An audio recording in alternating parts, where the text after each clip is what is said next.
Welcome to Cosmic Comics, Games and Collectibles, your zen of geekism. We carry comics old and new, magazines, toys, games like Pokemon, Magic, D&D. Want Godzilla, Ultraman, Star Trek, Ninja Turtles, Funko Pops? You'll find it all here. Shop our Cosmic Sound Room and pick up a record or two. Enjoy our Comic Coffee Lounge with a cup of Sasquatch coffee while geeking out over a super cool movie on our big screen. Cosmic Comic, Games and Collectibles. Superman loves us, and so will you.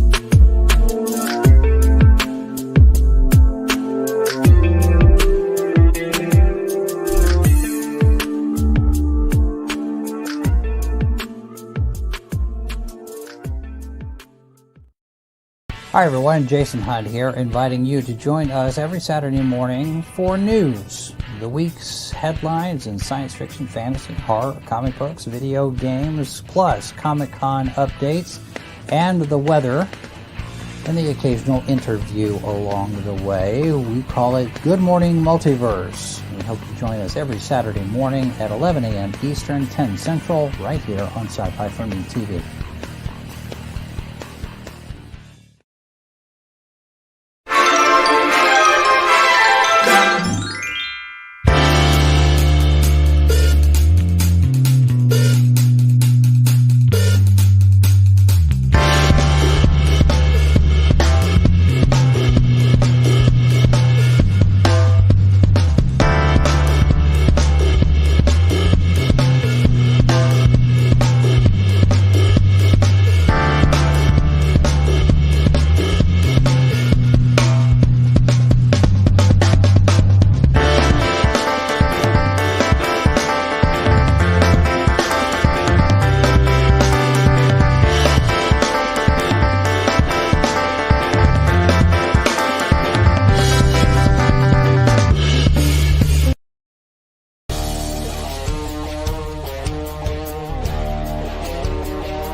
And it is Friday, time for the LCS Guys show, and we have Michael Tierney with us. Michael, how you doing tonight? Doing great. How are you doing today, RJ? You know, I'm kind of hot tonight, but it's not that way either. But it's a situation where I got tired of always sitting here in the dark, so I bought some more clamp lights to put on this. I love this steel shelf. It's just got these poles and everything. I've got a fan clamped to it. I've got an arc light clamped to it. Got two overhead lights clamped to it, bags, everyththing's just stuck on with clamps. I don't know how I ever got along without something so utilitarian. So it's but it's generating cool. Must be UV light. Yeah, but the lights are now like cooking me. So I wear the hat, which puts my face back in darkness again, totally defeating the entire process of what I was setting out to do. We have Alexander's out in chat already. Kemp coming in early. Good to see you, Alex. He was one of our online guests last time on the show, and tonight we have people who make comics and have got quite a bit of experience at it. So we're going to welcome some of the Silverline crew tonight, including their head honcho, Roland Mann. Roland, how you doing? I'm good. How y'all tonight? Good to see you. I'm wishing I was in that room. Yeah. Well, as you can see, I got a tarp there because we had a hurricane down here. I don't know if I can lift this up, what you see. You didn't lose anything, did you? Well, no, but you see that spot? Yeah. On the ceiling right there. I see it. Yep. I got a leak in the ceiling, so I threw the tarp up just to. It never actually dripped.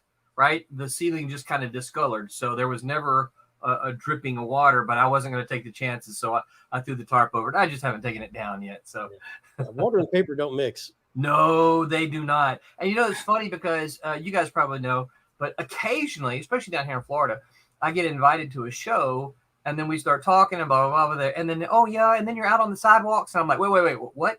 This is an outside show? No, I'm sorry, I won't do an outside show. I did one 15 years ago or so, and water and wind and outside and paper just don't mix. Oh yeah, you want to see panic at a con? Pull the fire alarm. So, yeah. Joining Roland, we have one of the creative teams here, Scott Wakefield from Steam Patriots. Scott, how you doing? Hello, everybody. Doing real well. Thank you for having me. You're not in Florida then? Oh, no, just a few miles north in New York. Oh, yeah. Then you don't ever get hurricanes up no there. No hurricanes, no. Yeah, he's on the wrong side of the Macy-Dixon line. Yeah. That's debatable, Roland. No. For hurricanes. You meant for hurricanes. Oh, for hurricanes. Oh, yes. Oh, in Minecraft. In Minecraft. Hey, Roland, I've got you a little known horror story about outdoor water and paper. There was a lost Robert E. Howard poem found in like the Library of Congress or somewhere like that. Found an inscription that Robert E. Howard wrote. He did poetry all the time. When he'd write his friends a description he did a poem on. So the guy thought, hey, I'm going to be the first guy to publish this. He printed them all out. He was getting ready to mail them out. And the post office happened to be on the other side of the lake. So he's driving the boat across the lake. Here come the winds. Bam. It was called Candles. And all the candles sank in the lake. No way. Yeah. He lost the But not the original. Well, not the original book. No, not the original poem, but the original time somebody tried to publish it. Yeah. That was a limited edition. He had them all ready to go. I had to deliver it to the post office. Didn't make it across the lake. Ooh. Then got it. Have any of you guys seen that movie, Comic Book Villains? Oh, you have to watch this. Is it about Frederick Wortham? No. Oh. This is not a biography. This is it's a story about two comic shops. One is like the traditional cave where the guy's eating nachos behind the counter, watching his anime, and there's a girl in the shop kind of thing. Oh, and the other one is a husband and wife, yuppie, preppy, everything's clean and neat. Everything's lined up perfectly. We have our Funko Pops over here. We have our Pokemon cards over here. But there's a guy in town who dies, and they find out that he'd been collecting comics since there were comics, and he's kept them in a temperature-controlled room. And he lived with his mother, who was still alive in this. So both these comic shops are vying for the right to buy these comics as cheap as they can without telling his mom what it is that they got. And they show, they were reproductions, obviously. You're right. But we're talking, action detective one. Wow. Did I tell you that I actually got to hold? So I visited my daughter moved to. Long story short, my daughter moved to California several years ago. She has since moved back, thankfully. And while we were moving her out there, DC has moved to Burbank, and so I'm like, well, I'm gonna call up my buddies and go take a trip to the DC offices and visit some folks. So I got to go to the DC offices. They'd only been in Burbank like a year at that point in time. So I think this was like 17, something like that, 18. I don't remember when it is. I have to look back, but maybe earlier than that. But anyway, so when I was there, he said, hey, you want to go see the vault? I'm like, what's the vault? And he goes, that's where we keep all the stuff. I'm like, well, yeah, of course I want to go see the vault. So I went to the vault. A combination while you're there. I got to hold in my hands, the Detective Comics, the original Batman, and Action Comics. I got to hold them in my hands. Now they were plastic protected, so my oil didn't get on them, right? But I got to hold them in the binding that they were in the DC Comics vault. Oh. That was very cool. I had a friend who he lived in Chicago when I was in college, and he ran a comic shop. He had, I want to say, 6 or 7 of the first 10 issues of Superman. He'd been collecting. Wow. He was getting that run put together. It was gorgeous. But the movie, the thing is that they finally load them up in the back of a pickup truck in this madcap caper kind of thing. They're just going to make off with them. And they're just stacked back there in their plastic bindings. And they drive it into a lake. No. It's called the Comic Villains? Comic book villains. Comic book villains. It's got Donal Logan, the guy who played Bullock on Gotham. And I can't remember the other guy's name. You'll recognize him when you see him. He's real scrawny and geeky. He's always been, like a toothpick. He played a police officer once.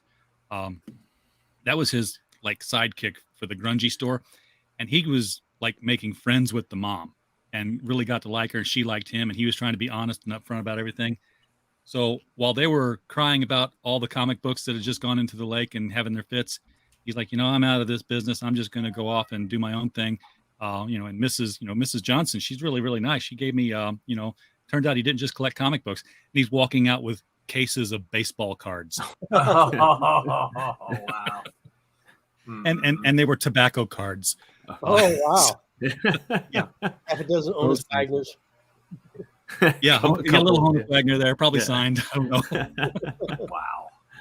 But you hear it in our community when you're as deep into it as us, you hear stories of, hey, they tore the wall out of a house and somebody shoved comics down for insulation, or they found one behind the cushion of an old recliner and had been pressed flat for years and years. And yep. Which is why I cannot throw anything away ever. Because I hear those. I don't know. Is 1-800-GOT-JUNK a national thing? Do you guys hear that? Yeah. Their business model is they just make money on being the go-between between the clearing people's houses out, getting the money for that, and then they throw it all away. They don't go through stuff, and I'm a bit of a hoarder. I know it, but I'm good at clearing things out occasionally. But this knowledge that there could be something, and I do some stuff on eBay and was selling. Got a good bunch of the 12-inch GI Joes and stuff, and I had this little translucent looking booger, and I didn't know what it was. It was this big, and digging through stuff, and there's like Barbie stuff in there, and some was it Johnny West? Is that the old Western? No, that's anyways. So I got this little booger, and I can't figure out what it was, so I set it aside, and then I find the radiation clumper toy that the GI Joe holds, and I figure out that's the uranium. That little booger is the uranium that goes that everybody lost. Well, I put it on eBay and sold for like $35. So oh my goodness, Wait, that's the whole toy or just the booger? Just the booger. We sold just the booger because that's what everybody loses. Everybody had the clumpers. Yeah. The can was another one. That one sold for like 20 something, but we sold them separate because we make more money that way. But that you can't. I can't just throw things away because I feel like there's going to be Action Comics #1 in somebody's folder that was stuffed in with schoolwork, that was stuffed in a shoebox. I hit every estate sale I see. I just want to walk around and just and dig through stuff, and then you see all the same the Antiques Roadshow stuff, like, oh, I had it on my wall for 100 years. Like the kids played with it, the dog chewed on it. Well, do you know what you have? No. Well, I put this at $100,000 right now, and then they start crying. Yep. Oh. Yeah. I didn't know. Would you pay $200,000? I always want to, they'll be shocked at what the prices you're going to offer them. Then they want to jack the price up. Like, okay, that's not enough now. We got to negotiate on that. Exactly. You thought it was worth $1. Yeah. You do $1,000. Suddenly, yep. I do like their face too when they find out it's worthless. Oh, Yeah. Oh, I've had so many experiences like that. Yeah. Amazing Adventures #1, the reprint series of, yeah. you know what I'm talking about, X-Men #1 reprinted in it, right? Reprinted. Yep. Yeah, and 2 different times women came in with this several $1,000 book they got in a divorce settlement. Oh no. X-Men #1, Yeah. and they're here to cash it out. And I'm Yeah. like, no, Mm. I'm having to tell them the truth. One woman, I didn't even bother telling. She came in so angry and there's such a cloud. I was like, I'm not going to be a whipping bob. Like, she says, you want to pay $1,000 for this book? Like, not that one. No, thanks. No. I didn't bother explaining. I was like, no, I don't need the whiplash back on me. Right. I was in a junk store. I was in a junk store, where kind of everything ends up, and the guy had these. You remember the famous first edition, the big oversized tabloid-sized reproductions of comics? The cover gets torn off, and they think they got the real thing. Well, the cover was on it. The cover was on it. It was Detective 27, and I was like, how much for this? And he was quoting Guide for Detective 27, 30 years ago. But I was like, this is a reprint. No. I'm like, okay, because they were big. They were bigger back then. Like, back about an inch and a half. Yeah. Right.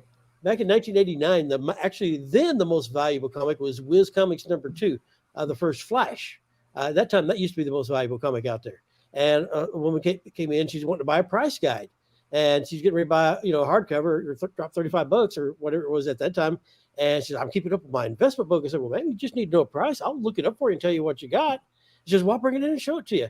And she brings in the Whiz #2 with the oversized, the cover's been ripped off. Know instantly what she's got. I'm trying to tell her, I'm showing her about the measurements and the guy trying to tell her what she's got. And she's looking at me like, oh my God, you're trying to rip me off. Yeah. And I'm like, man, I don't even want to buy this book. I'm going to say you spend $35, keep it with the value of your $2 book. Right. And about that time, another customer walked in and said, hey, what do you think of this here? He goes, hey, that's that famous first edition reprint, but somebody ripped off the cover. She looked at him and looked at me like, oh, you guys are in cahoots. Like, Yeah. oh, I don't want the book. I'm just trying to This say is the Stradivarius violin technique. Yeah. I know this one. She's like, man, these guys are conning me. I'm like, no, man, keep your book. I don't want it. I'm just trying to save you. Had another guy got so upset with me, I wouldn't buy his Action #1 for $1 million. The same thing again, the cover ripped off. And so he went out in front of the store, and I had, a bus pickup up there at my North Little Rock store there, and I stood there by the trash can next to the bench and just shredded that book one page at a time, faced my store like, oh, I bet I'm really hurting him. I'm like, dude, comic book is not worth it. I don't care. Stop bothering me. People just get psycho, man. They think they got something, they don't have it, and they don't like hearing about it.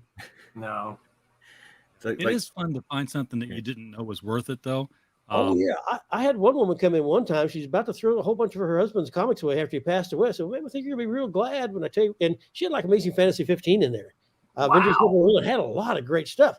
And so when I told her what I could pay her, her eyes just got real big. And I had to, okay, you willing to accept that? She's like nodding her head. She never spoke again after that. I got her name. That was it.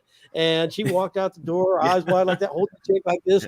And she came through. And about a month later, she calls me up, whispering on the phone like she's worried somebody's going to be overhearing a conversation going, do I need to report this to the IRS?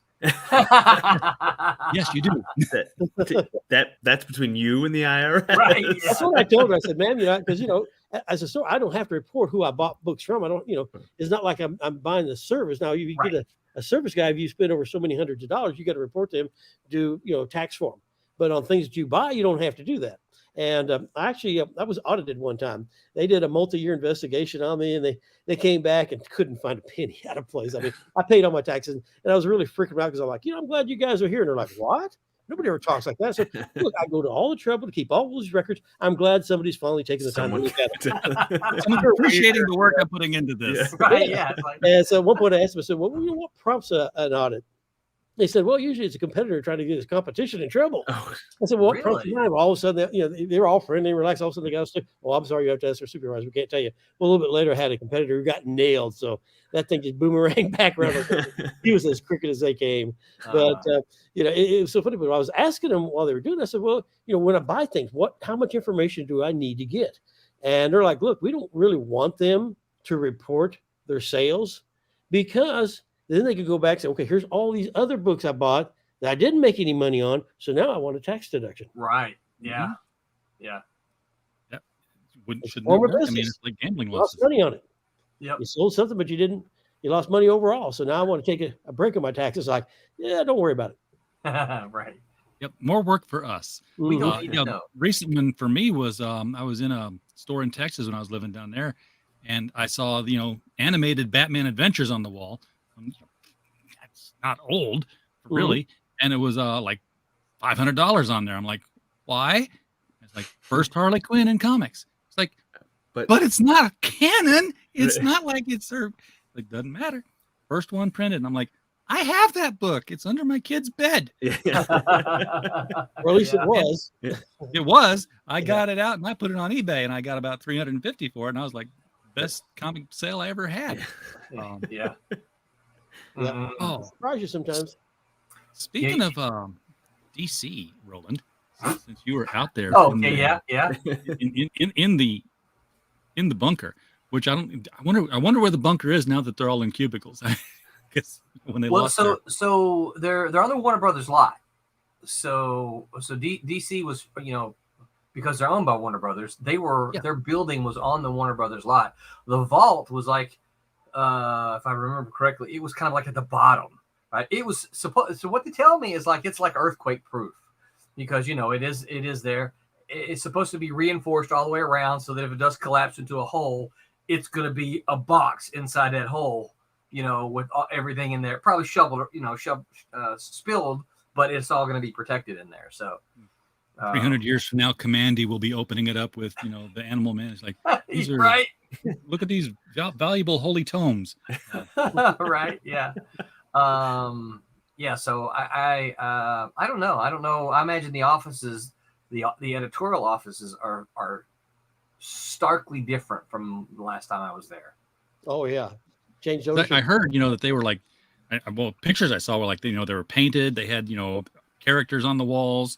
All of them had, each of the offices had a different door, a different character painted on the door.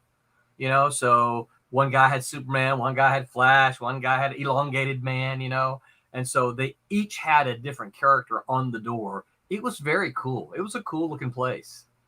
I saw one conference room painting where they had like the entire DC universe, almost like a Perez-like painting on the wall there. And they were like, moving out. And I'm like, I would wait till everyone was gone. I'd be the last one out the door. And I'd have brought my jigsaw with me to work that day. I'm taking this with me. It's coming out the door with me. Yeah. But the reason I bring it up is there was an NYCC announcement today from Jim Lee that he's bringing his former boss at Marvel over to DC. And that would be Joey DeQ, Joe Quesada. Really? Yes. Wow. I don't know the full story on that. I was hoping maybe you guys would and we could discuss it. But, this is the first I've heard of it. Wow. No, I didn't know. Well, Joe Q just recently left Marvel, so yeah, he did. In fact, here is the story. Here's one of the stories on Polygon. Former Marvel editor-in-chief Joe Quesada leaps over to DC. Will be working for his former competitor. And to do what? That would be my question. I was always a big fan of Joe Q's artwork. The focus of Quesada's work at DC, where he will be designing covers for DC Comics in 2023. The first of these include variants of Batman 131 and 132. Okay. And they show some Batmans drawn by him. Yeah. I mean, so what? Was a great art director. Yep. He wasn't really an editor. He was kind of like, do what you want to do, and he didn't have the direction as far as setting a tone. Here's our plan, this and that. He's like, what does the writer want to do? Go for it, and right. And he really brought in some good artists. He really took art to the next level. But it's interesting that he would be hired by DC because he was the reason DC said they would never do another team up with Marvel. Remember that? The porn comment. Yeah. They said that DC was kind of like, the porno actor with the biggest schlong, but just doesn't know how to use it. Yeah, that's what they said of Superman. They said, they've got the porn actor with the biggest schlong and they don't know what to do with him. Oh my gosh. No, we want an apology or we'll never, ever do comics with Marvel again. And they never have. Now they hired him. That was, that's the turnabout. What's his name? DiDio. Dan DiDio. Oh, Dan DiDio. And he's gone. He's gone. And I'm kind of surprised that, Quesada's coming back to do covers instead of, step into DiDio's old role. Well, that's that's filled by Marie Javins, right? And she's the editor in chiefish there now, right? I've lost True. track. So I Yes. know they changed so much. He was I think- publisher. okay. I The think deal was publisher. He shared that role with Jim Lee. Jim Lee, right? They were and co-publishers. Jeff Brown's there for a while, I think. Well, so I don't think Marie Javins was publisher. I think she's an editor in chief. Yeah, and I don't think they ever replaced Daniel Cherry. I don't know. So it's kind of always been a little bit of a mystery about what the structure Well, interior is going to be like. You know, the thing about it is, you don't have to go very. I mean, you can go back a long way, but the makeup of Marvel and DC have always kind of done a little bit of this. You know, They have. Yeah. They've always kind of flipped. It's funny because when I visited the DC offices, I had already kind of, said goodbye to mainstream comics at the end, but I still got friends, right? But I already kind of said goodbye to mainstream comics. Hadn't read them for years. But my friend Hank, who is the guy I kind of went to see, I got to looking around, and afterwards I said, there's a lot of people here that were at the Marvel editorial offices in the 1990s. Mm-hmm. And of course, I can say this now because he's no longer employed with them. He goes, "Oh, you mean the same editorial crew that ran Marvel into the ground?" Yeah. I'm like, "You said that, not me, dude." But it was. I looked around and the the DC offices at that time, a lot of them were the exact same people who were in the Marvel offices in the early 90s that led them to bankruptcy. Preparing to run DC into the ground now. A lot of bad decisions back then. Yeah. Well, the Marvel bankruptcy was my fault. Your fault. It was my fault. Okay, here's the thing. I have discovered I have a superpower. It's a mutant ability, and at the time, before Marvel filed bankruptcy, when they had stock, the stockholders got an annual report every year. Well, the Marvel annual report was done as a comic book. Right, I remember that. So it was like, hey, a very limited print run comic book that, investors are going to read their information and then they'll either file it away or they'll get rid of it. It's like, right. I want one. So I bought some stock in Marvel. Now, while I'm at it, I bought stock in LA Gear, and I bought stock in Musicland, and I bought stock in Levitt's Furniture. All of which are bankrupt now. All four of which went bankrupt. Boom, boom, boom, boom. So, Scott, take note. If Silverline ever goes public, we do not sell. Not one share. My retirement plan is that I take that portfolio, I show it to other CEOs. I'm like, $5,000 a year, I will never buy stock. All I got to do is get like 20 of them, and I'm set. You can be a corporate assassin for hire. Oh, yeah. Give me $100,000. I'll spend 50 of it on the other company. They're going. Watch it go belly up. That's crazy. Yeah, I expect that's if that's the first thing we hear out of New York Comic Con this weekend, this might be a year of big announcements.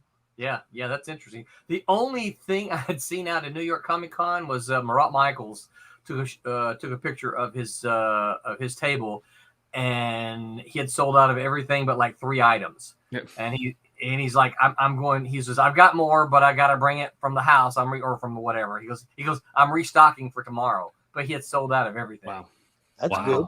Yeah, that's good news. I hope that means a lot of creators are selling a lot up there. I hope so too. Well, people are con hungry. I don't know if there was an NYCC physically last year. But, certainly the year before, things were stopped. There were no cons anymore. I live in Florida, so it never stopped down here. It didn't stop there? Okay. Well. No. In all honesty, we did have I want to say a 4 or 5 month period that we didn't do anything. But other than that, we kept going, dude. Yeah, we kept having conventions. We had the early ones during the plague required masks, and the organizers asked every vendor to put a bottle of hand sanitizer on their table. But we kept having shows. Well, they didn't have any lockdowns in Arkansas, so Michael was going to just stay open and sell comics until they stopped making them. Yeah, right. Yeah. Yeah, that's crazy.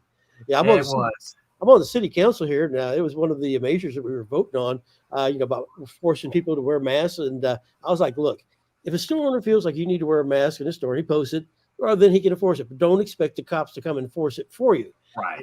Now, if you tell somebody to leave and they won't do it, well, then you call the cops. But, don't, we're not going to make it where the police, hey, there's somebody walking down the street without a mask. Let's give them a ticket. No. Go get them. I was completely against it. It made a lot of people angry. There's the people, no, everybody must wear a mask all the time.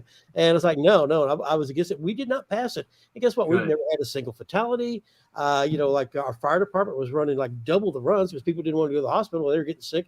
Fire department had to do emergency care. And we only had, during the whole pandemic, we had 2 guys get sick. That was it. They missed 2 weeks of work. That was the impact pandemic. We had a couple of people who quarantined themselves. Yeah. That was it. We didn't have a problem down here because we were like, herd, immunity works. And you mean like common sense, maybe? Yeah, that kind of stuff. So we didn't go into the panic mode and hide and do all these things that are counterproductive. We were just like, keep interacting with people, just keep life going like it normally will, and we had no problems. No, I took a trip. No, it never did. Yeah, I took a trip just this past weekend because I was a guest at Archon in Collinsville, Illinois. Yeah, I saw that. Or as I like to say, back in Venezuela, Illinois. And I was like, Mitch Faust of all people up there. Yes. And I'm like, I'm wearing my denim jacket, and he's like, we were coming out of a panel talking about crowdfunding and distribution, and I'm like, I got stuff to say. Have you ever met Mitch before? Had you ever met Mitch before? No, I Great hadn't. guy. I love Mitch. Yeah, he's a very cool guy doing art books, and he's not doing comics now. He can make more money doing the art books. He said. Yeah. So I'm like, yeah, go for it. But we're walking out, and he's like, so how's this distribution thing work? I'm like, I just talk with people, and we come up with prices. He's like, I got a buddy in Florida doing some crowdfunding. I'm like, I might know him. He's like, yeah, you heard of Richard Roland Mann? And I'm like turning around and pointing the back of my jacket. Hey, make mine Silverline. Oh, yeah. Like, oh, I guess you know him. I was like, yeah, we've talked. Well, Mitch drew that. Sweet. Yeah, that's really, really, really nice. So I've known Mitch for a long time. In fact, I highly recommend if you can find them. They're not easy to find. He did comic books in the 80s called the Last Generation. Good stuff. Michael, you probably got some of them. I probably did. Probably ended up being about 50 cents because I always supported the independents. Unfortunately, I always didn't sell. So, if I'd put them on back issue bins. After a few years, I'd cycle them over to 50-cent bins. Yeah. Matter of fact, Alex on one of our viewers here, Alex with Crusoe, he's been a guest a few times. He found some of those books like that in my back issue bins. Like, dude, I'm going to republish those and Bad Axe. And so he got with the guy who created it and reprinted them in his Crusoe magazine. So cool. 50-cent bin, back to being published again new. Yeah. Well, yeah, that's what we're doing with when we do our remix books. Yeah. Our remix books, basically, we've taken the stuff that we printed in the 90s, and if we've got the artwork from them, we use the original artwork. But I will tell you this: most of that we don't have. Now, some of it we do, but like for Cray, for instance, I had everything but the first issue. So like I had all of issue 2, all of issue 3, every single page of the artwork. So I was able to scan the original artwork and then clean it up some and go with that. But a lot of the pages of what we have to do, scan a comic book, right? And then go through and you got to manipulate it because it scans gray and I did a lot of restoration on those Bad Axe for them there. Yeah. That was pretty intensive work. Yeah. Yeah. So when you see paper and the ink smudges all over the place. Yep, that's exactly it. So when you see, and you can tell the difference in our covers, right? So our normal covers look like this, right? And then our remix books have the remix right there, right? So they look almost alike, but that way we're not trying to pull anything over on anybody, Well, let's see. Sure. There we go. So that lets you know that this was printed as a black and white book once before, and we have just digitally remastered and have colored it. Hey, if George Lucas can do it, right? That's right. Well, you don't want some divorced wife coming in with a stack of Silverline comics to a comic shop and saying, "Hey, I got this." Like, oh, Find an original. That's the reprint, man. Right. That's right. Someone's gonna have the first cray, right? Right. You're gonna need to shell out thousands of dollars to get it back. Well, That's right. Have you ever worked on anything though that did become like a collectible sought after issue?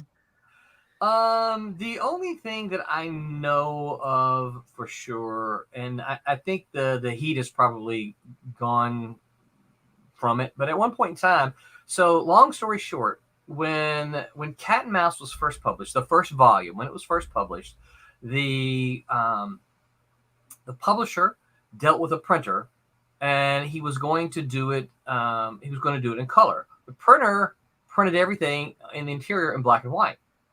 And the publisher said, no, it was all supposed to be in, I sent you color files. It was all supposed to be in color. And he said, well, what am I going to do with these black and white comics? He said, destroy them because that's not what I paid for. Well, we found out he didn't destroy them all. He took a box and set them on the back porch and just said, anybody can come get some, right? I had seen one copy in my life.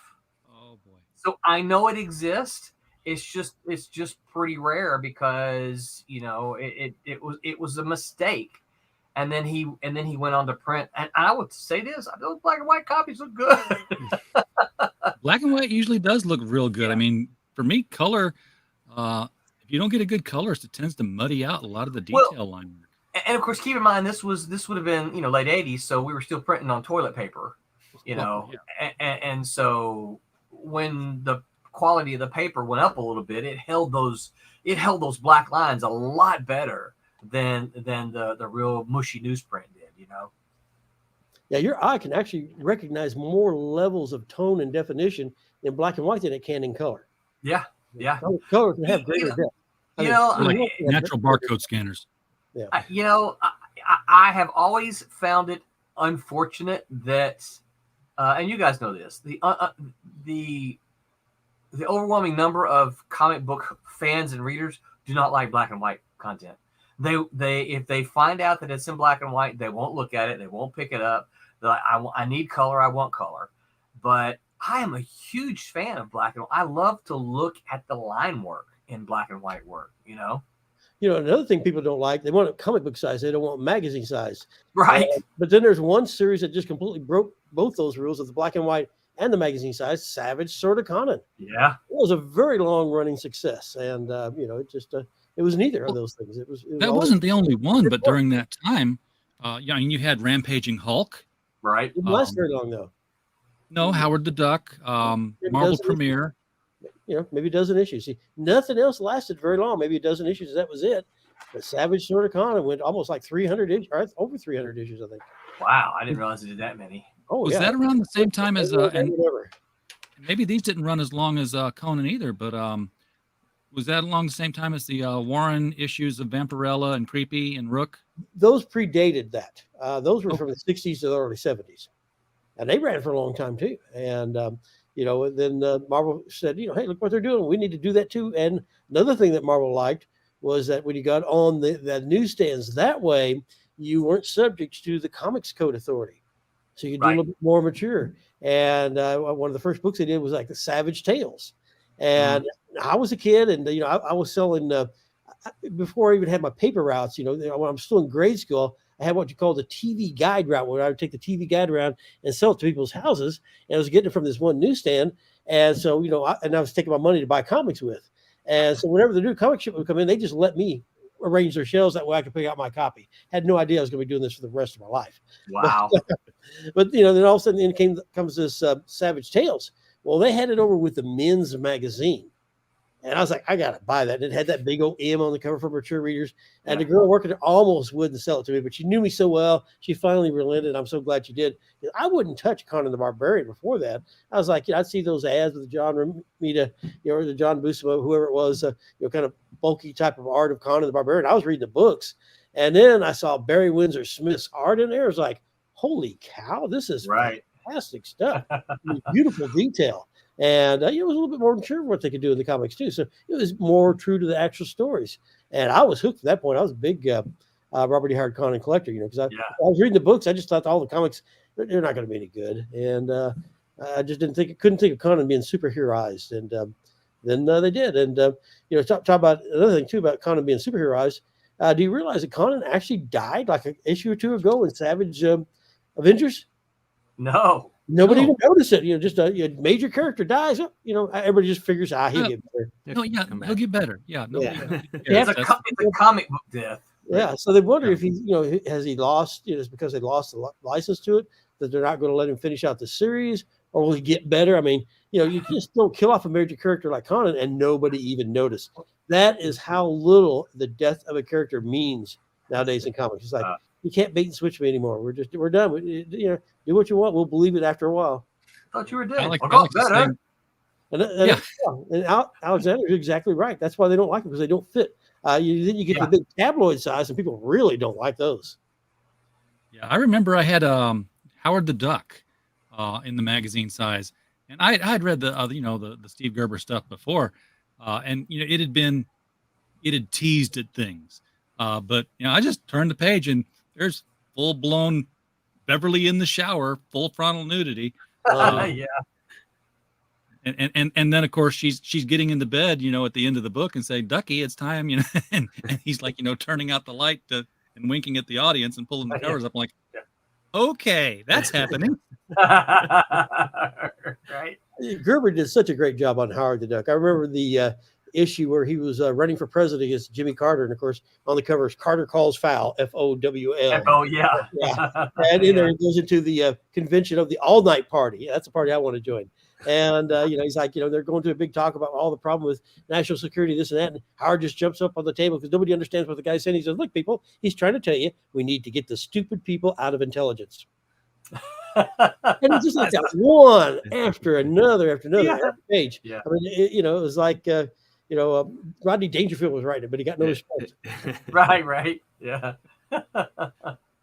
Oh, well, Scott, I don't want to let the show go too far towards the end here without asking what Steam Patriots is. What's Steam Patriots? All right.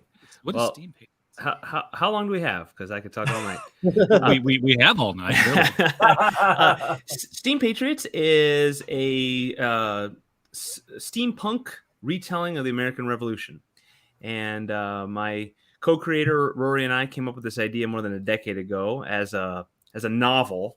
But then it has evolved with Roland's nursing and love, and he helped me turn it into a comic book. And we thought steampunk is all Victorian England for the most part. It's very much middle of the 1800s. Well, it's got to start somewhere.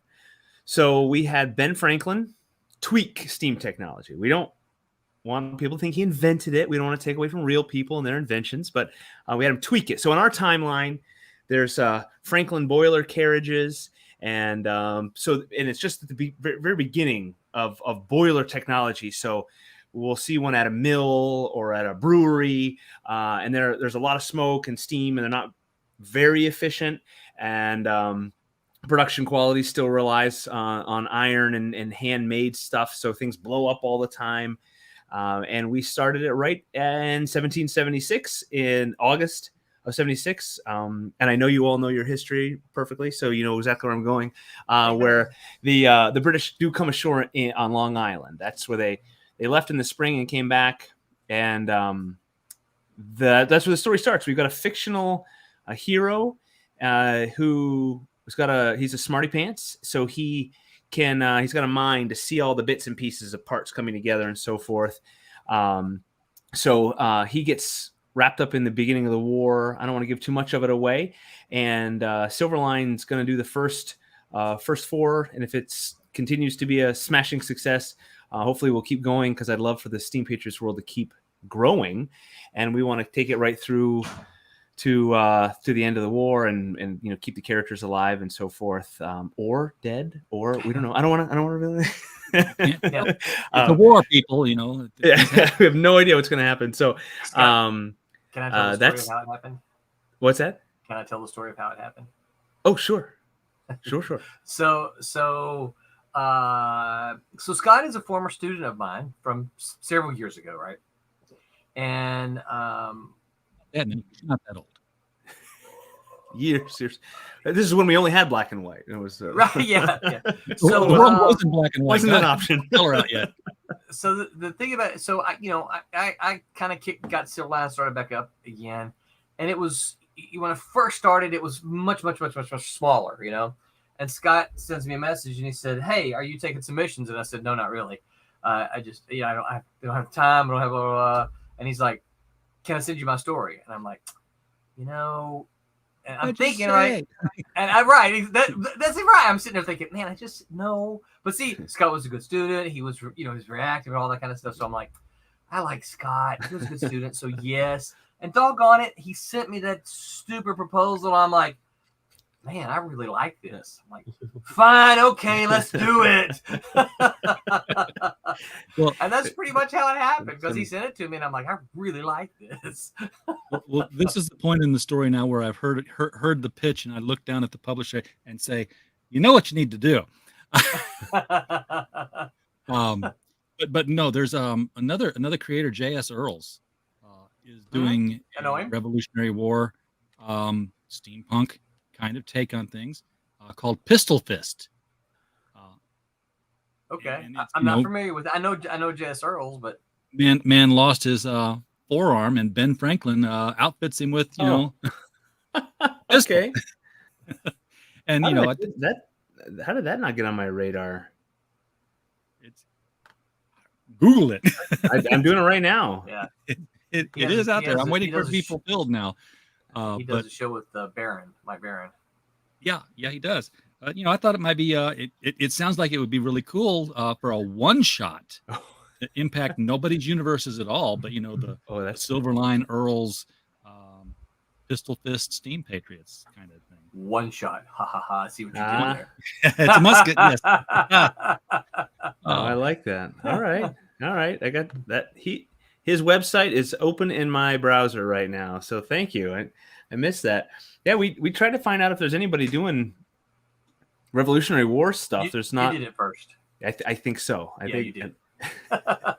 Well, DC's Tomahawk. Come on, steampunk. Wasn't steampunk? No, it was Revolutionary War. That was it. Yeah. Yeah, so we've got so this one behind me, this is Dean Zachary's art. It's a bit of a kind of a beefed up character. That might be Felix as the protagonist. Might be a few years from now. He's been going to lift weights and get hunky like that guy. We've got a little tease of a electrical weapon that will get more prominence in the next issue. We'll see what happens with that. So I have all these ideas for the story world to just keep going, just limited by, of course, the money. Making comic books is not a cheap endeavor. So hopefully somewhere it'll take off and just be a smashing success, and then I can make Steam Patriots for a living. So whoever out there's listening, Michael knows the check. Yeah, Michael knows the formula for making $1 million in comics. Yeah, surefire formula never fails. All you got to do is spend $2 million. Yep. Yeah. Works every time. Every time you'll make $1 million back. Yep.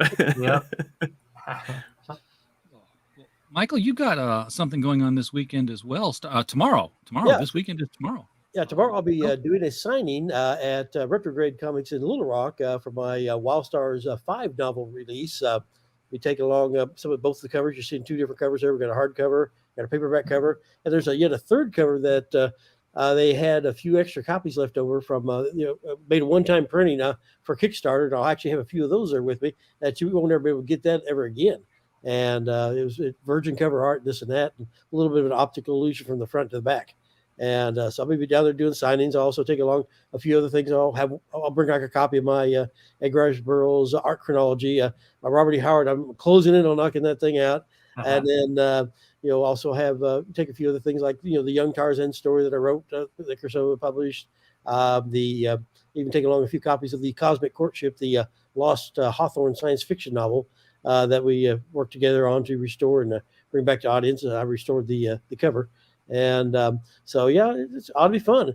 And then He next, just zipped right past that Tarzan story, but yeah, oh yeah, Yeah. it was a there was collaboration a with Edgar Rice script Burroughs. a script of Edgar Rice Burroughs that was unfinished. It was just like, notes and some stuff. Yeah, it was a And fragment of the story that he started and never completed. And so I was friends with Danton Burroughs at the time. He was a big fan of my Wild Stars comics. And he's like, well, I've talked to all these other professional writers and nobody knows what to do with this thing. And would you like to take a look at it? And I was like, I knew immediately what to do with it. And Right. I always had this thing that there was something about Jules of Opar that was like, that doesn't make sense to me. It's like, I could use this to explain that. And so, which I did. And that's, I don't want to say too much about what that is because that's part of the twist at the end. Had one guy write a negative review, go, well, it's obvious that he did this. Well, no, that twist said I didn't do that.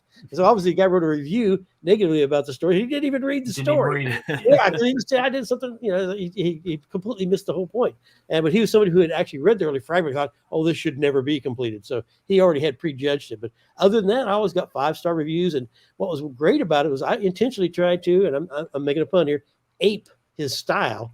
And people can't tell which part's mine and which part's his. If they guess, they usually guess wrong. They'll guess that the part that Burroughs wrote was mine and my part was the Burroughs part. So it's and I left his words 100% intact. Like I had the same thing happen. When my first book, Alice's Journey Beyond the Moon, was written as though it was a discovered manuscript by Lewis Carroll behind some shelving at the Christchurch Library. And once it was published, of course, I sent it to the Conway paper.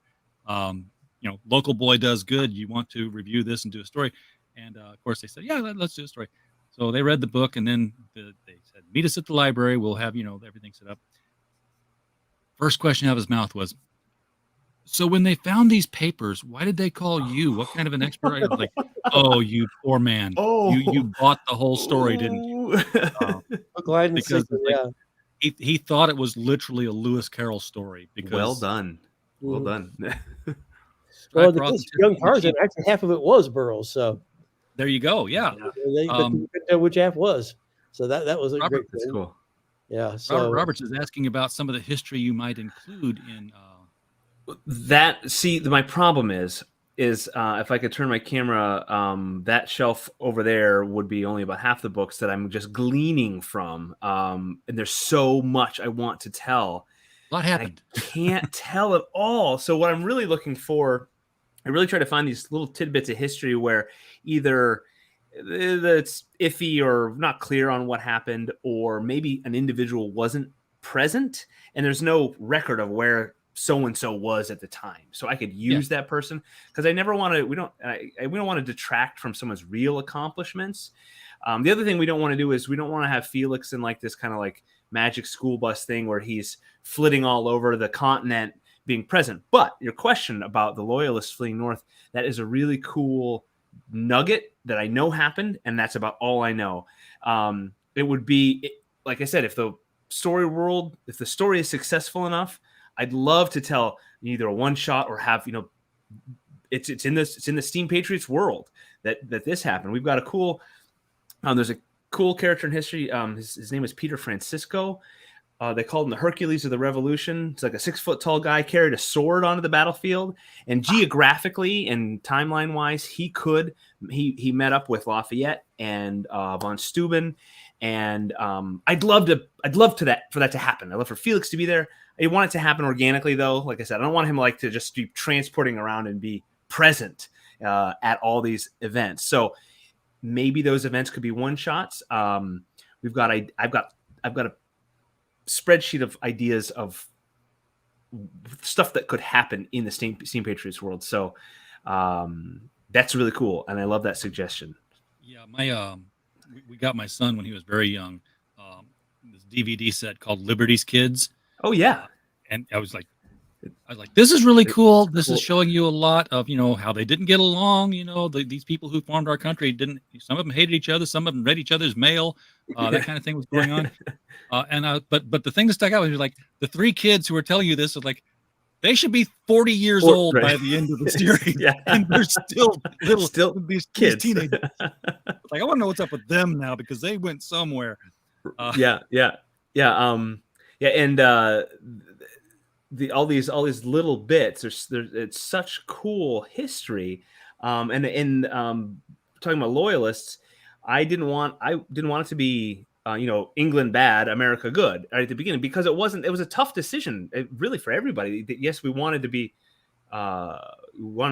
separate from England, but not really. If they would just, we had these demands, if they would do these things for us, it wouldn't have to happen this way. So there were people who legitimately had concerns. So in the opening pages, we wanted Felix's dad.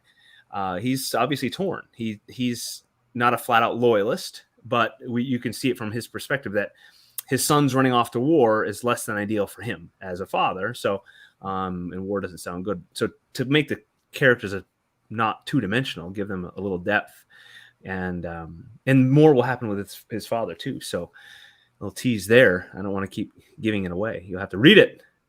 The concept sounds like it would be a really fun. Here I go again, a really fun role-playing game. And you were not the first to say that. And I have thought about that as well. Role-playing, and I've got a buddy who's all into 3D printing. He wants to start making miniatures. And I said, go for it, dude. I have no idea how to do that. It would be a really cool world to throw in technology and have the weaponry and all that sort of stuff. It'd be a cool world to do that with. Yes, I agree. All right. Roland. Yes. What's new at Silverline? What are we gonna see next? Because I've been reading some stuff. Cool. That sounds and good. Now I'm like, okay, I'm ready for the next parts here. Yep. So our next Kickstarter is slated to launch on November the 3rd. And we've only got 2 books for certain at this point in time, and we've got a couple that are questionable, too soon to call, right? So we're going to kind of hold off and see what those do. But we're going to have Divinity number 3 will be one of the books, and we're going to have Pendulum number 1, a remix book. Okay. So yeah, and there will probably be 2. Oh, and I forgot. And Cape Town number 1. Cape Town is a new series by the Kalis writer Brent Larson, featuring a brand new artist. To my knowledge, he hasn't published anything anywhere else. A guy by the name of J.W. Franklin, who is also a Kubert. I think he's a grad. I know he went to the Kubert school, but I think he's a grad. He attended. We can say safely he was attendee.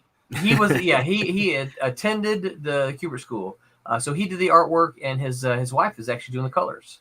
So, yeah, and it's a very cool story. I'll say Kalis.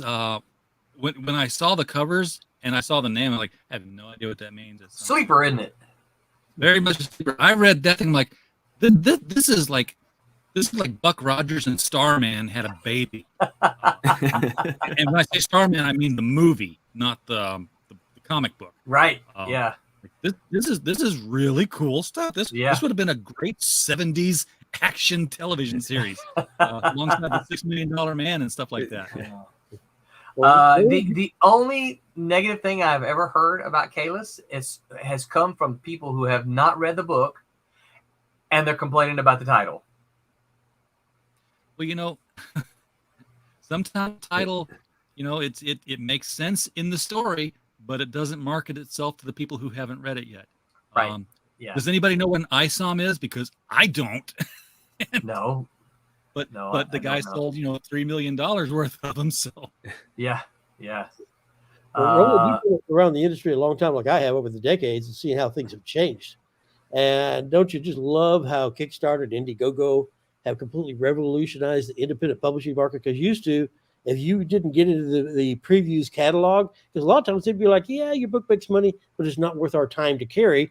Right. And you're shut out of the market. They could close the door on you. You had no access to stores. And then you're done. They can't do that to you anymore. Yeah, used to. They completely control it. I knew people who had successful series go, but they're like, we don't make enough money to be worth our time. Right. And so we're just shutting you down. We're going to close the door to the industry. You're like a farmer who can't get to market anymore because they won't let you down the road. And now with usually you've already had the next book printed. Yeah. So, Yeah, you talk about gatekeeping. That is very much a reality of the way indie comics used to be. Mm-hmm. The distributors very much played gatekeeper. And if they didn't like you, Mm-hmm. Good luck selling your book. And then when it just got to where it was just Diamond, Mm-hmm. and they were like, "Hey, we make 90% of our money for 10% of our work with Marvel and DC, and the other 90% of our work is for only 10% of the money with independents. We don't care if your book sells or not. Matter of fact, you start a series, we may not even let you finish a miniseries Right. because it's not worth our time. I'm going to eat my Yes. sandwich and take a nap at my desk." Well, that's what happened. So the Silverline of the '90s. That's what happened to one of our series. I have people tell me all the time, or ask me all the time, "Hey, did number 4 of Silver Storm ever come out?" And I'm like, "Yeah, it did, but Diamond didn't carry it because Mm-hmm. they carried 1, 2, and 3, but they would not carry number 4 because, as you said, it just didn't sell enough copies." I'll probably almost say the name of the guy who made that decision too. You say offline because we might have the same name. Does it begin with an S? Yes. We know. Yeah. So but we printed the book, so it was I printed the smallest amount that my printer at the time would let me print because they see what happened. I solicited. They got orders and Diamond canceled them. They're like, "Well, that you didn't sell enough, so we're not even gonna waste our time," And I'm like, "Well, what do I do with these books?" And it's so damaging to the industry when you don't complete a series. Because people start buying something and they don't get to finish. Image just used to distract themselves all the time because they just pull the plug themselves on a series that wasn't doing good. And I got to the point where, hey, I'm not carrying Image unless people just say they want it. I would not carry it for the shelf because, well, there are other things going on between me and them, but I won't talk about that. But I will say that as a retailer, just strictly from dollars and cents, it's like you couldn't trust them to complete a series. And, so unless people said they wanted it, I might carry the first issue. That's it. People didn't sign up for it. No more. I'm done. Well, and that's one of the reasons I know that so part of my plan has been for Silverline since we started this, and I know it frustrates some of my creators, Scott. Scott's not one of the ones, but it does frustrate some of them because they're all ready to, and we have a lot of people tell us, "Hey, you guys need to get in the catalog so we can get you in the stores." I hear you, I get you, I understand that, but I don't want to be, and you mentioned Image, I don't want to be that company that says, "Hey, here's number 1, here's number 2, here's number 3. You know what? We haven't done number 4 yet, so I don't know what's going to be." So our model is we're not going to go to Diamond until we have a couple of miniseries, and we're like, I'm this close, right? Mm-hmm. Because we just finished Twilight Grim, so all 4 issues of Twilight Grim are done. We're getting close to finishing Trumps because the 4th issue, that's one of my questionable books for November. We're really close to finishing that. We're close to finishing Friar Rush. We're close to finishing. Kalis is done. Kalis is done. So that's 8 months worth of. So just between Kalis and Twilight Grim, that's 8 months worth of content. So I can offer Twilight Grim 1, 2, 3, 4 in 4 consecutive months. The book is finished, right? There's the only reason I would not ship is if some weird thing happened, right? Hurricane. A hurricane could be one. A pandemic, I guess. The content is finished, so I can now make that move. But also, and this, I wanted to get to a point where we were not going to have a break in the months, because if you miss a month, retailers will forget you the next month, and the customers forget you too. What's that? The customers forget you too. Yeah, the customers forget. Yeah, I mean, it's if you're not there, you're missing, and it's like they're gonna. Hey, I want some books. Here's my $20 I had set aside for Silverline or whatever, right? Mm-hmm. There's no Silverline book. I'm gonna get this book here instead. And next month they're like, "Oh, you know what? I would get it, but I bought this book instead." So I don't. Once we go, I don't ever want there to be a month without a Silverline title. Yeah. So I'm this close. Yeah.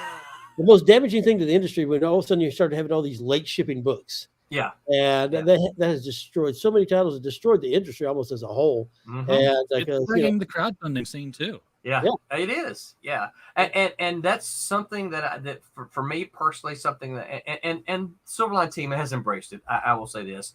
That's something that for me personally was like, I don't ever want to be that guy. I don't ever want to be that company that says, yeah, we backed the Silverline Kickstarter, but we're still waiting. It's been months later. Nope. I would tell you this. I know pride's a sin, but one of the things that makes me really happy every time we launch a Kickstarter is for me to be able to get up there and say, hey, we've done 19 Kickstarters and we fulfilled them all on time. You might not like what we're doing, right? You might look at the books and say, well, I don't like this book. Oh, that's fine, right? I get that. But you can't say those guys don't fulfill their product, because we do. Reliability. Yep. I thought it was funny when Diamond announced. Go ahead, Scott. Oh, I was going to say when we're promoting them. So we have our Silverline shows, and I'm on Wednesday nights frequently, and a lot of times it'll launch on a Wednesday, and we get to promote it. And this product is done. So in essence, on Kickstarter, all you're doing is pre-ordering. You're ordering your copy. You're not speculating. So I love that Roland does that. It makes it, because you don't ever have in the back of your mind, am I shilling something that's not going to be in somebody's hands? There's no risk, because Kickstarter puts that there's a risk involved, and and we've got, like you said, 19 titles or 19 Kickstarter, 19 Kickstarter, 30 some titles, about 30 books, yeah. And so and really the holdup is Kickstarter giving Silverline their money, and then Silverline paying the printer, and then the print run, and then the mail. And so that's what, I don't know how many questions you're bombarded with, but I've, like, when mine came out, it was, well, when am I going to get my comic? I said, well, like 3 weeks. Calm down. So wait just a little bit. It'll happen. Yeah. Well, and the thing about it, so we give them Kickstarter makes you put an anticipated date. Mm-hmm. We've made by that date every single Kickstarter. So, and they're very clear that this is an estimated date. Up to 6 months afterwards, you couldn't really consider it late. People are impatient. I know when because I switched over to mail order when the pandemic hit, and we had this really bad ice storm come through, just completely shut down the city for like 3 weeks. Mail wasn't even running. And I still had customers call me up and go, where are my books? Right. Dude, look on the side. I can't even get to the post office. No shipments are even coming to me. I got nothing from UPS for like 3 weeks. Of course, then Diamond's like, okay, we're going to hit you for a late fee for not paying on time. I'm like, you haven't even sent me the books yet. Right, yeah. Everybody, like, they want to get paid. They want their books. And like, you're going to do magic in the middle. Well, if you'll notice our Kickstarters, so our September Kickstarter ran, and our expected ship date for those September books is November, right? So it's October 7th. We're well on track to ship by November. We generally ship in the early part of the month, but even if we don't ship in the early part of the month, there's no reason for us not to. I mean, for that Kickstarter, there's I should knock on wood so I don't jinx myself, right? I mean, there's no reason for us not to make that date, because everything is done and 90% of the stuff is already in the printer's hands. Mm-hmm. I gotta do the thank you page. I haven't finished that yet. Printer delays can be a thing. I mean, we did a crowdfunder, an Indiegogo for this book right here. I've got my editor's copy. The hardcover we did of The Devil You Know with cool, with the signature plate with Mike Barron and Hart Fisher in it and numbered and everything. So I put in the print order with the printer, and I bought it weird. I had to buy it in 2 boxes, 2 orders, because if I bought 46 copies, or if I bought rather 25 copies, the shipping was like outrageous. But if I bought 10, then I could get like the ground transportation one, and 15 also qualified for it. So I'm like, give me 10 and 15, so I get the. Isn't that weird? Knocked a bunch off the shipping doing that. So you had I'm sorry, I'm conducting business here. So you had a small print run for hardcovers. Yeah, we'll talk after the show. Sure. I am very interested in hardcovers, but I have not been able to find an affordable source.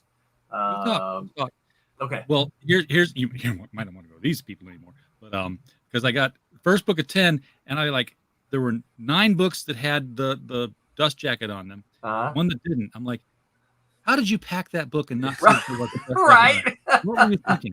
Then I opened the next book with the 15, all 15 of them naked. No dust jackets on any of them.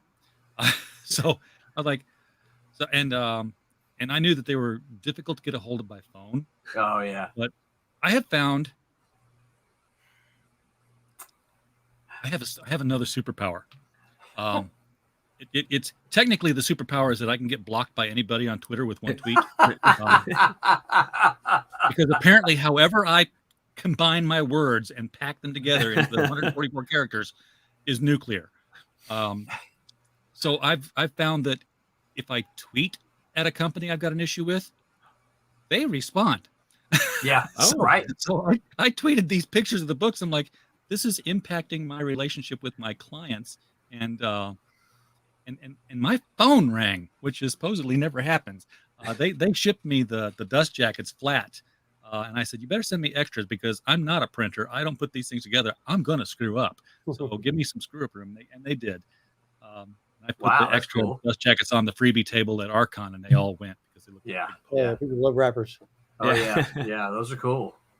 But, very cool. And I did the same thing with like internet the other day was out, so I got on the phone. I'm like, seriously, it's been out for a week, guys. If you can't you stabilize this in the 7263? Because I'm like giving the zip code and everything out, and they DM'd and they're like, "Yep, yeah, okay, we're on our way." Yeah. It's funny what can happen when you kind of give them a little call out in public. Yeah, it is. I was going to say earlier, the funny thing that I saw the story from Diamond was that they made the announcement a couple months ago now, where they were going to give like this premier status to some of the larger indie books. Where, hey, this is the stuff that only the big boys were able to get before. Now you can get this kind of product placement. And I was like, well, first of all, you don't have any big boys anymore. Right, they're all gone. It's like the penthouse is empty and you need it rented. So, boom is your big boy. Yes, exactly. So it's sort of like a promotion by attrition, guys. Yeah, all of a sudden those publishers like, oh, you're not worth our time. Hey, come on back. We like you now. You're worth our time now. Yeah. Boom and Dark Horse go over to Penguin Random House. Silverline might be in the front section. Hey, you never know. Premier publisher. Matter of fact, you guys got the latest. You talked about the comic book price guide. You got the latest comic book price guide? I don't. Well, I do. Yeah. Yeah, because I'm on the board of advisors. Pop it open to about page 23. All right, let me grab a copy. About page 23. He's one of the board of advisors on it. I did not know that. That's cool. He has articles in the front every year on the market trends. What? That's so cool. I think it's 23. Don't hold me to that exact page. The last one I got was a couple of years ago, and I got it because it had it was an Ethan Van Sciver cover, and I like Ethan's work, but I didn't get it just because of that. It was the Green Lantern Flash cover. I'm like, oh, I've got to have that. That's just too freaking cool. So I need to buy me a copy of this. Matter of fact, I even have the exclusive cover. Wow. Okay, yeah. Limited just for us. Wow. So what page do you want to go to? I think it's page 23. I think. 23, 33, something like that. It's pretty early in the book. It's got a 3 in it. 32. It was on the left-hand side. I do remember that. So I'm in the section with no numbers. Oh. Well, I seem to recall it had a number because it was easy for me to find. I looked in the index. No, this is We Want Your Comics. No, that's not it. So what's it say? It'll say Silverline on it. Okay. We'll make sure I look the right thing. Should be in there near that section at least. Yeah, it should be fairly near there. I don't remember exactly what page it was on. The way I found it, I looked in the index in the back, and it said, list of advertisers. All right. It had a page number, and then I went and looked in the front, and I need to grab me a copy of that because of this. 34. So. Okay. 34. I'm sorry. There's a 3. There was a 3 in it. Yeah. If you would have kept flipping, you would have found it, right? Because I was going the wrong direction. Oh, okay. Yeah. So yeah, Tim TK was with me when I found it, Scott. There you go. Look at that. Oh my goodness. Yeah. Beautiful color ad. Ooh. Look at that. Very nice. That's some divinity on top there. Yep. Those are all excellent titles. Silverline logo going on there. That's right. Yep. So very cool. Thank you. Yeah. Thank you, Mike. Yeah, thank you. Yep. That's young Bob Overstreet on the cover here. Oh, cool. He didn't even know they were doing that edition until they released it at the San Diego Comic Con. Like, hey, Bob, here's a picture. You got no photo of you reading a Batman comic, which made a cover out of it. That's pretty cool. That's really cool. Well, Michael, all we ever got paid for it was they'd give us a copy. Well, this time they actually gave us a really special copy. So nice. That's nice. Very nice. That'd be a collectibles issue because how many advisors are there? I mean, yeah, I've checked online. I've never seen one offered for sale. Wow. I had Overstreet Price Guide number 5 a couple of years back, and we bought it. And my son took it to the comic book store to sell it. It's like as a novelty item, it was worth buying. But nobody's collecting the collector's guides. No. And there's no guide to the guides. Yeah. So, right. Yeah. Who guides the guides? I used to buy one every other year. Yeah, because they're pricey. And I wasn't really, I never really, for my collection, I never really bought with the intent to resell. I was more curious than anything, Roland, I had great sources of history. I I love the articles in them. Yeah. Oh, I did read the articles too. Yeah. But I had a metal file cabinet with 3 parallel drawers for index card size. Every time I bought a comic, I took a blank index card. I wrote the title. I wrote the story, the writer, the artists, and if there was a backup story and anything like first appearance or new appearance or whatever. And on the back, I wrote the year and the value that you bought. Every year I would get the Overstreet guide out. And I would sit down and bring out stacks of cards, and I would put another year under it and a new value, another year. And oh my gosh! Well, there was no such thing as spreadsheets. No, I know. But you tracked your entire collection like that? I was tracking the entire collection. I've Holy actually, crap, dude!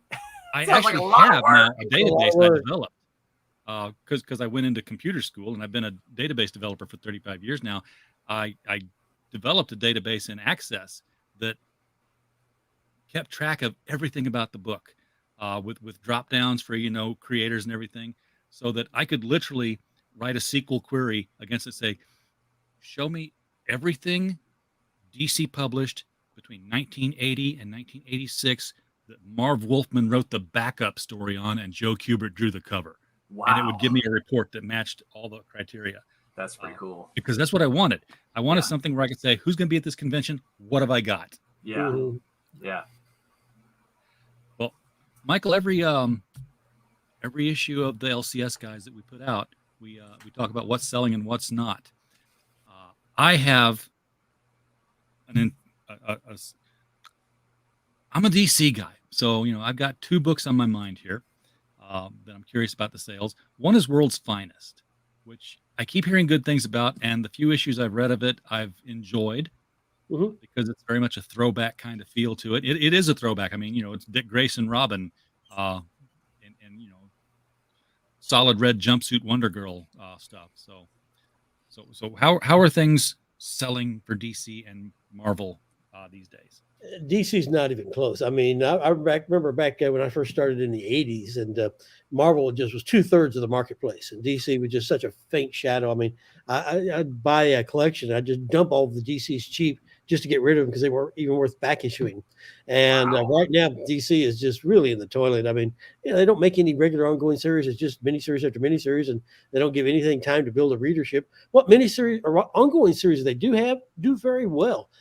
Flash, Wonder Woman, Batman still do well. Superman, not so much because they've just put him in the toilet. And, they all the miniseries, they're just killing themselves. I'm looking at my numbers for next week, and oh my God, Marvel's going to probably outsell them almost like 4 to 5 to 1. Wow. It's just not even close anymore. Marvel's just dominant, and they're keeping their series going and keeping stuff going. Yeah, sure, they do some miniseries from time to time, but they're mainly the ongoing series. Get a title, get it out, and keep it going. And that's really what you need to do. And that's been the big problem with the industry. It has been when they started doing miniseries, and all of a sudden they abandoned the the pillar of the something you can count on is going to be there every month, and you can develop a readership.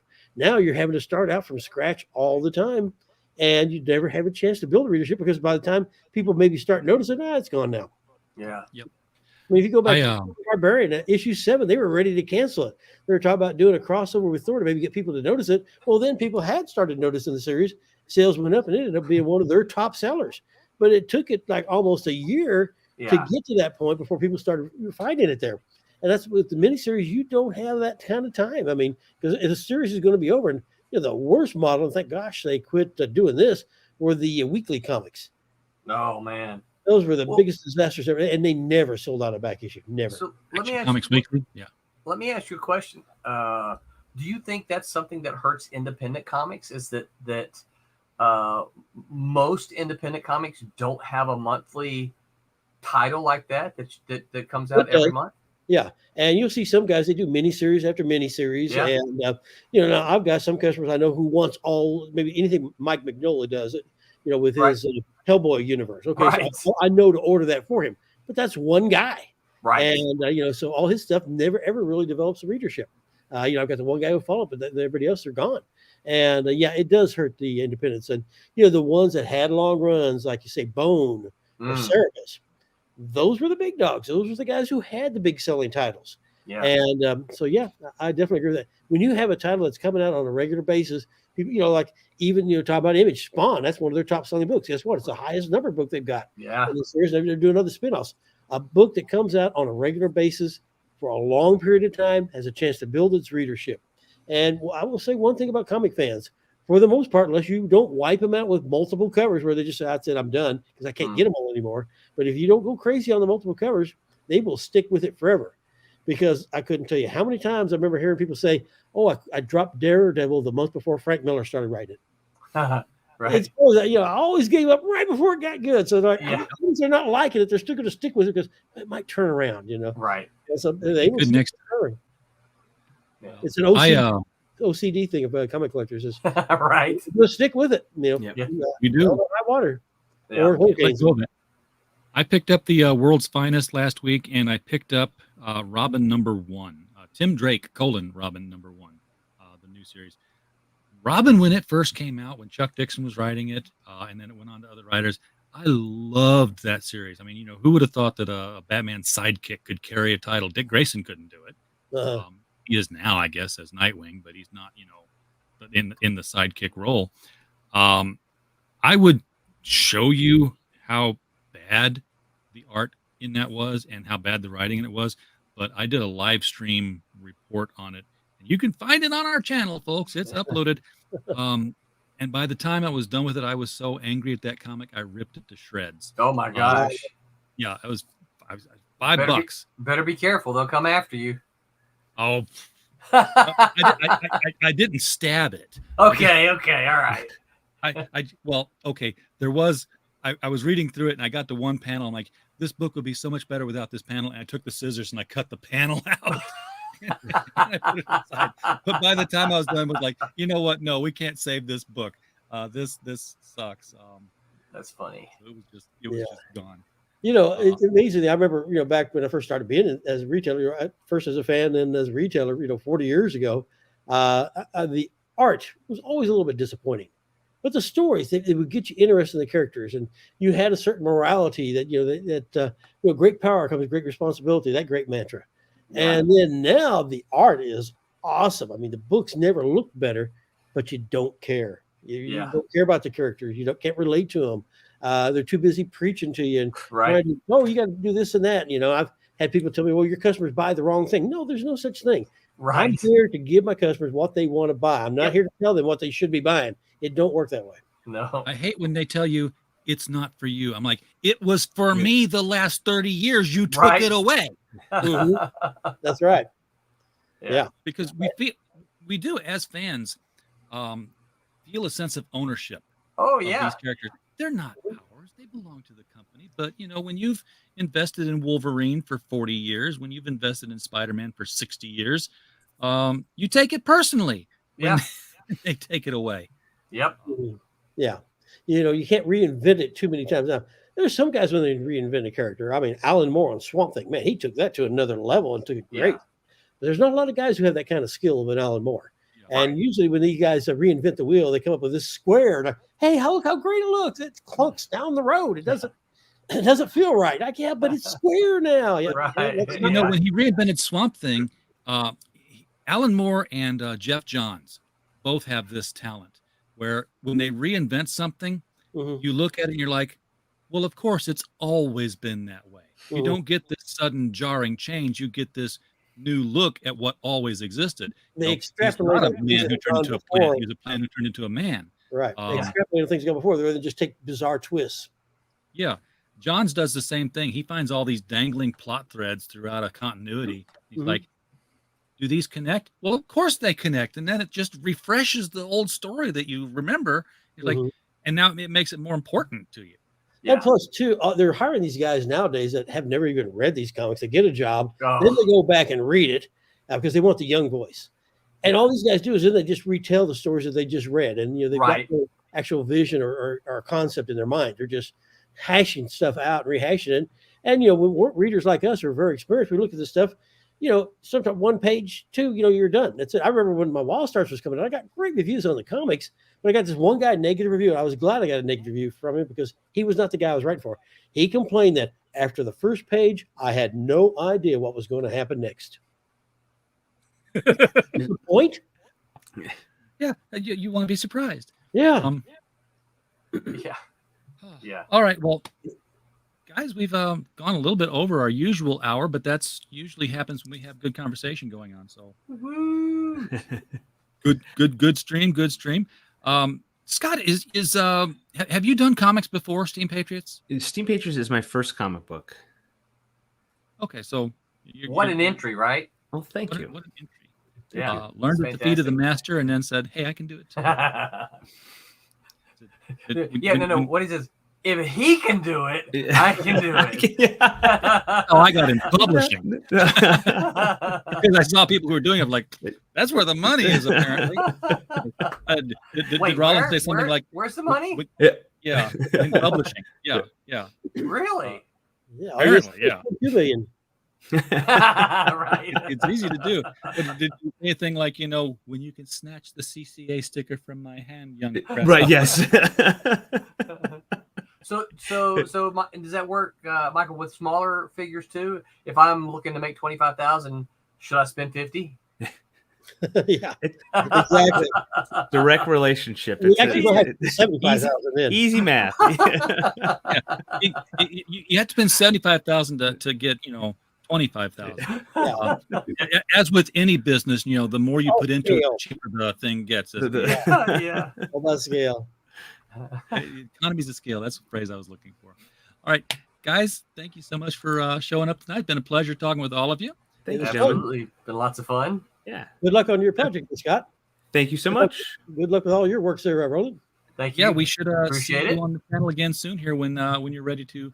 You're going to crowdfund it, I guess, right? I mean, everything's Yes, sir. I think you and I, we've already got our date set, don't we? For November.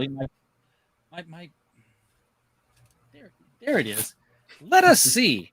Pull up my what do I have calendar. coming up here? I think we. Yeah, we do. We're on November 7, 8, and 9. Yeah. There it is. Got the Silverline block going all the way down. All right. There you go. Well, something else I got going on that starts next week. They're going to have a thing at the Arkansas Library, Central Arkansas Library, at the Roberts Library in downtown, in their underground section of the Library Square, close to the the Clinton Library down there on Clinton Avenue in downtown Little Rock. And they're going to be doing a thing about comics and sequential art storytelling in Arkansas. And they're going to actually have 2 displays of mine in the exhibits. One's going to be a page of my Wall Stars comic. Another one's going to be a page of the online comic strip I do, Beyond the Farthest Star, that I write, I color, and letter. And so they almost had me in the academia section as well for my Edgar Rice Burroughs' 100-year art chronology. But they're like, well, our rule is supposed to be only one display per person. But so we've already broken it, giving you 2. We can't do 3. Yeah.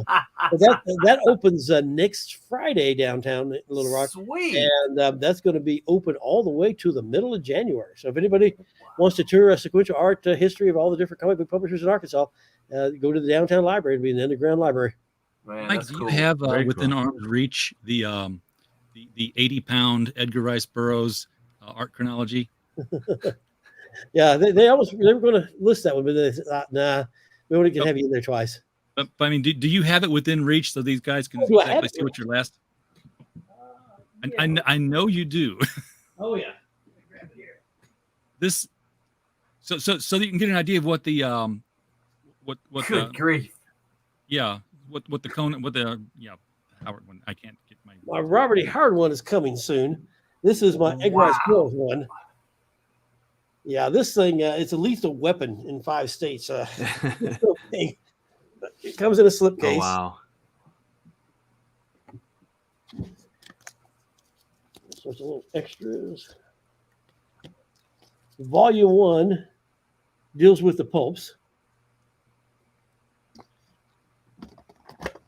And this was a lot of digital scanning work that you had to restore all these covers. Yeah, and I Wow. take these 100-year-old images and restore them. And that was sometimes I put a whole 40-hour week and just do a single image. Good Because grief. 100-year-old pulp and hard to find a good copy. And then I did 2 volumes on the comics. The third one was all the Tarzan, and the fourth one was all his other stuff, and then his British Tarzan. So it There you go. reverse there. So I gave you a little bit of everything in here. Nice. So the Robert E. Howard one I'm doing, it's going to be the same size, same format. Volume 1 is going to be on the pulps, Volume 2 on the book, and Volumes 3 and 4 on the comics. And even though he had only a 10-year career, he churned out the work. Burroughs had like 82 novels, kind of a finite limit. You'd think the Burroughs would be so much bigger than Howard, but he did so many variations, even of the same story. It got published in magazine after magazine, fanzine after fanzine. It ended up being, to write it all, 3,600 words or 360,000 words, 7,500 images. Wow. So it's going to probably be 1,500 to 1,600 pages. And I've got the first one finally all laid out. I'm starting on the second one now. But what was bad is when we first were doing it and getting ready to do the Kickstarter, they asked me, said, well, when do you think you can get done? I said, well, it'll probably take me 2 years to write it. And then I got to lay it out. And they said, well, how soon do you think you have it written? I said, well, I can have it written, like I said, in 2 years. Maybe I'll try to get it done in February of 2022. So on the Kickstarter, they said, it'll be released in February 2022. That's not what I said. So now everybody thinks I'm running it. Now they've owned it. They said, yeah, that was a mistake. We shouldn't have put there on the Kickstarter that way. So I'm right on schedule, and I'm just busting my butt trying to get this thing done because I know everybody's pulling their hair out going, I thought I was going to have this months ago. But yeah, what can you do when somebody else puts the wrong date up there? Nothing you can do. I'm right where I said it would be. I mean, you can't rush 360,000 words and 7,500 images, and now to build all those pages, and that's a whole nother bear. But that's the nice thing about it, because when you look at the front of every one of these, you'll see my Little Rocket Publications logo, because that just shows you that this is a book that I designed.